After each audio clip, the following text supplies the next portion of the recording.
আসসালামু আলাইকুম। কাছে দূরে যে যেখান থেকে আমার আজকের ভিডিওটি দেখছেন জানি না কে কোথায় কেমন আছেন। তবে সবার প্রতি অনেক ভালোবাসা এবং দোয়া রেখে আমি বরিশাল থেকে সাইমার আম্মু আরও একটি নতুন ভিডিও নিয়ে আপনাদের সঙ্গে হাজির হয়েছি। আলহামদুলিল্লাহ আমরা কিন্তু সবাই খুব ভালো আছি। শীতের সন্ধ্যাটা একেকটা মানুষ একেক রকমভাবে কাটাতে পছন্দ করেন।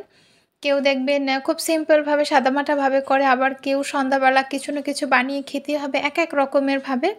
তবে শীতের সন্ধ্যাটা কিন্তু একটু পার্থক্য আছে। শীতের সন্ধ্যা মানেই দেখবেন কিছু না কিছু করতে হবে, সেটা হোক ভাজা পোড়া বা যেকোনো পিঠা তো আছেই, তাই না? তবে পিঠা তো রোজ করা সম্ভব না, আর রোজ খাওয়াও যায় না।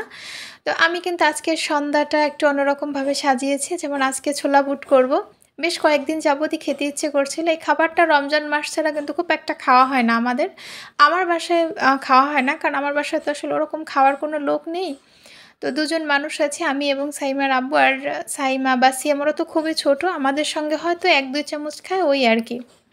তো অনেকদিন যাবত ইচ্ছে করছিল, তাই আজকে ভাবছি ছোলাটা করেই ফেলি। আর সন্ধ্যাবেলা কেমন জানি একটা লাগছিল, মানে চা খেতে ইচ্ছে করছিল না, যে চায়ের সঙ্গে যদি ভারী কিছু একটা খেতাম বা অন্যরকম কিছু। তো সেই জায়গা থেকেই কিন্তু করছি। আর এই যে ছোলা বুটটা নামাবো এখন, হয়ে গেছে। তো নামানোর আগে কিন্তু ঘরে বানানো যে হোমমেড মশলাটা সেটা আমি দিয়ে দিয়েছি। এতে করে কিন্তু এই ছোলাটার স্বাদটা দ্বিগুণ হয়ে যাবে এবং আলহামদুলিল্লাহ খুব সুন্দর হয়েছে। একদম যেমন চেয়েছিলাম তেমনই হয়েছে, এবং একটা হালকা লেটকা টাইপের হয় না? সেরকম। আর এই যে আমার ছোট্ট মিষ্টি বাবাটা, সে কিন্তু সারা ঘরে ঘুরে বেড়াচ্ছে, দৌড়ে বেড়াচ্ছে। মা কোথায় কী করছে, কখন কোনটা ধরবে, কি ফেলবে সেই বাহানায় আছে। এবং আর এই যে আমার ছোলা বুটটা, আমি কিন্তু আসলে বুট মুড়ি দিয়ে যে মেখে খাবো সেটা লোভ মানছে না। এত ভালো লাগছে দেখেই, এবং খেতে কিন্তু অসম্ভব স্বাদ হয়েছে। এবং এর স্বাদটা দ্বিগুণ করার জন্য আমি এর সঙ্গে শসা নিয়েছি এবং ধনিয়া পাতা নিয়েছি। শীতের সিজনে ধনিয়া পাতা ছাড়া আসলে তরকারি হোক, কোনো মাখা হোক, সেটা কিন্তু একদম চলে না, এবং খেতে অসম্ভব মজা হয়েছে। আর এই যে আমার ছোট্ট মামুনি, আমার রাজকন্যা, তিনি কিন্তু আঁকাঝুঁকিতে ব্যস্ত আছেন তার ছবি আঁকা নিয়ে। আর আমার খাওয়া কিন্তু অলরেডি শেষ। খেয়ে এই যে ছেলে কি করছে না করছে তার পেছনে দৌড়ঝাঁপ করছি। সারাদিন ওর পেছনে আমার কিন্তু অধিকাংশ সময় কেটে যায়, এবং ফাঁকে কাজকর্ম করে এই যে দেখেন কেমন সোফার সঙ্গে হেলান দিয়ে আছে। কি করবে নিজেই বুঝতে পারছে না। আবার দৌড়ে যাচ্ছে, বোন রং করছে, সেখানে গিয়ে কিছুটা রং নিয়ে পালাচ্ছে, নিয়ে চলে যাচ্ছে, এলোমেলো করে রাখছে। তো মেয়ে আবার নালিশ করছে, মা এটা না ওটা, ওটা না ওটা। তো তাকে আবার আমাকে বুঝাতে হচ্ছে। ২ ভাই বোনের কিন্তু ভালোবাসাও কিন্তু অনেক। তো ওদেরকে দেখে আমার ছোটোবেলার কথা মনে পড়ে। আমার ছোট ভাইয়ের সঙ্গে এরকমের সম্পর্ক ছিল। খুব ভালোবাসতাম, একজন আরেকজনকে ছাড়া চলতো না, আবার মারামারিও হতো প্রচুর। তো নাস্তা তো করে নিয়েছি, অনেক গালগপ্পও হলো। এবার কিন্তু কাজ করতে হবে সংসারের, এবং বাজার আছে টুকটাক, সে বাজারগুলো গুছিয়ে নিচ্ছি। টমেটো আনিয়ে রেখেছি।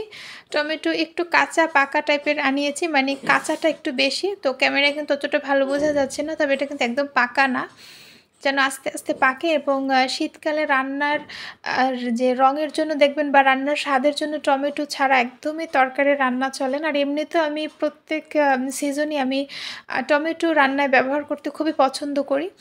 এবং সেই সঙ্গে এটা হচ্ছে কমলা। আর সাইমার বাবা কখনো কোনো বাজার ঠিকঠাকভাবে দেখে আনবে না। দেখে কিন্তু দেখেন মনে হচ্ছে যে কমলাগুলো রাস্তা থেকে টোকাই তারপরে নিয়ে আসছে। কিন্তু দাম কিন্তু নিয়েছে সেই একই। কিন্তু উনি কখনো দেখে যে একটা ভালো জিনিস ফ্রেশ বেছে আনি, সেটা আসলে কখনোই সে করে না। তো বাসায় বাজার আনলে আমার এই এক হয় সমস্যা, মানে দেখে মাথা গরম হয়ে যায় বাজার দেখলে। আর ডিম এনেছে, তো কিছুটা ডিম আমি ফ্রিজে রাখবো, আর কিছুটা ডিম বাইরে রাখবো। আমার রান্নার চুলার পাশেই রাখি। তো একসঙ্গে অনেকগুলো আনি তো, এবং সেই সঙ্গে আটা, সেটাকে বয়মে ভরে নিচ্ছি। আরও অনেক বাজার, আসলে সবগুলো তো ভিডিও করা সম্ভব না। তো সেইখান থেকে জাস্ট কয়েকটা আপনাদের সঙ্গে শেয়ার করলাম। যেহেতু সন্ধ্যায় যে সময়টা কিভাবে কাটাই আমি, সেটা আপনাদের সঙ্গে তুলে ধরার চেষ্টা করছি। সেই সঙ্গে এই যে চা পাতার বোতলটা দেখতে পাচ্ছেন, এটা কিন্তু আমি একটা লবণের সঙ্গে ফিরে পেয়েছিলাম, এবং আমার বেশ ভালো লেগেছে। আমার কিন্তু কাঁচের বয়মে ছিল আগে চা পাতা, তো এখন এইটাই রাখি, আমার ভালো লাগে।